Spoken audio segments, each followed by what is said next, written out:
et le gouvernement Barnier qui vit vraisemblablement ces dernières heures. Son sort est en effet remis entre les mains des députés cet après-midi.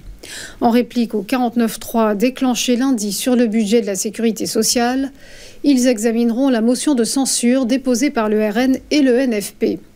Une confiance qui devrait donc être retirée aux locataires de Matignon, 289 voix étant nécessaires pour renverser le gouvernement et l'addition des voix des deux blocs d'opposition permettant d'atteindre cette majorité.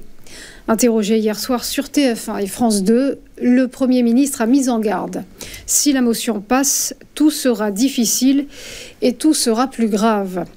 Michel Barnier qui a appelé les députés, je cite, au réflexe de responsabilité devant les Français. Selon lui, les conséquences de cette instabilité seraient une hausse des impôts pour 18 millions d'entre eux, ainsi qu'un impact immédiat sur les taux d'intérêt. De son côté, le patronat a d'ores et déjà alerté sur le risque de chaos.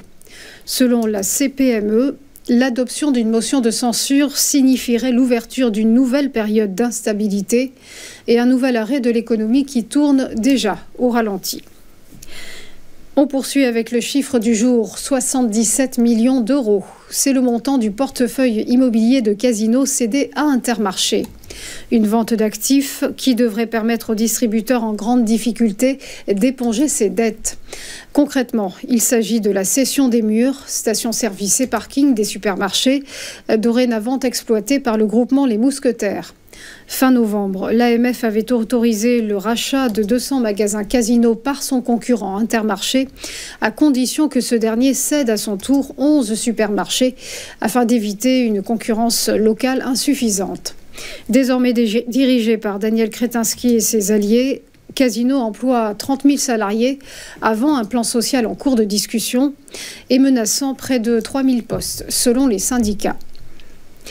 On termine avec Amazon qui tente de revenir dans la course à l'IA. Lors de son événement annuel Reinvent, le géant américain présentait hier 6 nouveaux modèles ainsi que des puces dernière génération. Parmi ces modèles nommés Nova, 2 d'entre eux pourront générer des images et des vidéos. Au premier trimestre 2025, Amazon devrait dévoiler un modèle speech-to-speech basé uniquement sur la voix.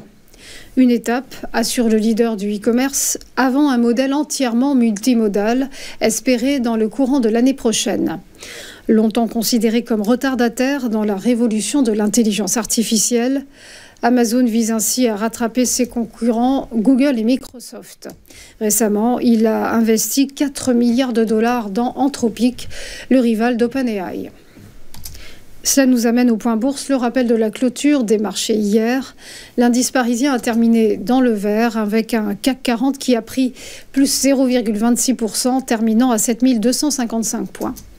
À Francfort, le DAX est lui monté de plus 0,42% à 20 016 points, franchissant ainsi la barre symbolique des 20 000 points. À Londres, l'indice FTSE a gagné plus 0,56% à 8 359 points. Et de son côté, le MIB de Milan s'était lancé de plus 1,03%. Belle forme également pour l'IBEX de Madrid qui a bondi de plus 1,18%. À Wall Street, les indices sont finis dans le désordre. Le Dow Jones s'est effrité de moins 0,17%. Statu quo pour le S&P 500, plus 0,04%. Et le Nasdaq Composite enregistrait une hausse de 0,4%. Enfin, un mot du Nikkei, l'indice japonais a terminé à l'équilibre ce matin avec un micro-gain de plus 0,07%. Voilà pour les news, on va marquer une première pause et on se retrouve juste après pour ChronoCAC. À tout de suite.